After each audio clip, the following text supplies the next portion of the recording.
Hi friends, welcome to ఈహా vlogs. ఈరోజు మనం అందరం దర్శించుకోబోతున్న టెంపుల్ శ్రీ ఉజ్జయిని మహంకాళి టెంపుల్ అండి. మనం గుడికి వెళ్ళే దారిలో చాలా దుకాణాలు ఇక్కడ మనకు కనిపిస్తాయండి.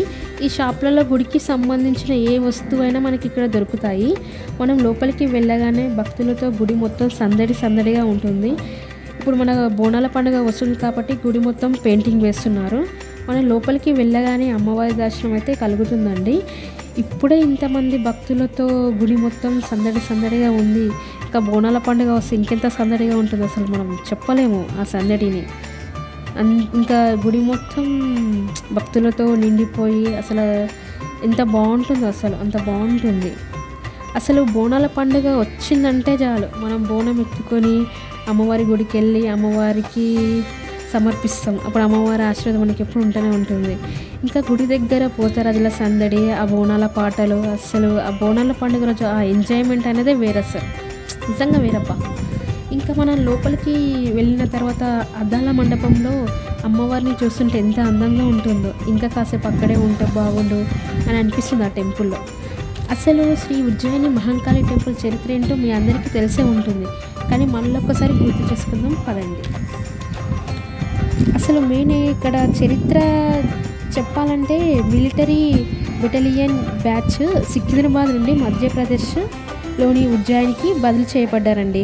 అదే సమయంలో అక్కడ ఉన్న ప్రజలు మొత్తం కలరా వ్యాధి వచ్చింది. కలరా వ్యాధి వచ్చి చాలామంది చనిపోయారంట. అప్పుడు డోలి బెరీర్ సురిటి అప్పయ్య గారు అక్కడ ఉన్న అమ్మవారి దగ్గరికి వెళ్ళి మొక్కుకున్నారంట అండి. కలరా తగ్గిస్తే తన సొంత ఊరిలో అమ్మవారికి ఆలయం నిర్మిస్తానని మొక్కుకున్నాడంట. కోరుకోగానే కలరా వ్యాధి అక్కడ ఉన్న జనాలకి తగ్గిపోయిందంట.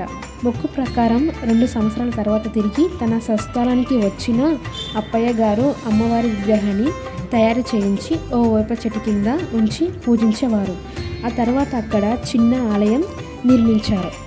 ఆ తర్వాత ఆలయం విస్తీర్ణం పెంచే క్రమంలో తూర్పు వైపున్న బావిలో మరమ్మత్తు చేస్తుండగా అందులో మాణిక్యాంబ విగ్రహం దొరికింది. అమ్మవారి విగ్రహం పక్కనే మాణిక్యాంబ విగ్రహాన్ని ప్రతిష్ఠించారు. అప్పటి నుంచి ఇక్కడ నిత్య పూజలు జరుగుతాయి. ఇక్కడ కొలువైన అమ్మవారి చేతిలో ఖడ్గంతో, మరో చేతిలో భరిణితో దర్శనమిస్తుంది. ముందున్న వేప చెట్టును అలాగే ఉంచి చుట్టూ ఆలయాన్ని నిర్మించారు. మీ అందరి టెంపుల్కి వెళ్ళే ఉంటారండి. మన సికింద్రాబాద్లోనే ఉంది కదా. నిజంగా చెప్పాలంటే చాలా బాగుంటుంది ఆ టెంపుల్. మీరు కూడా వెళ్ళి ఉంటే కామెంట్ చేయండి. Please like, share, subscribe and comment.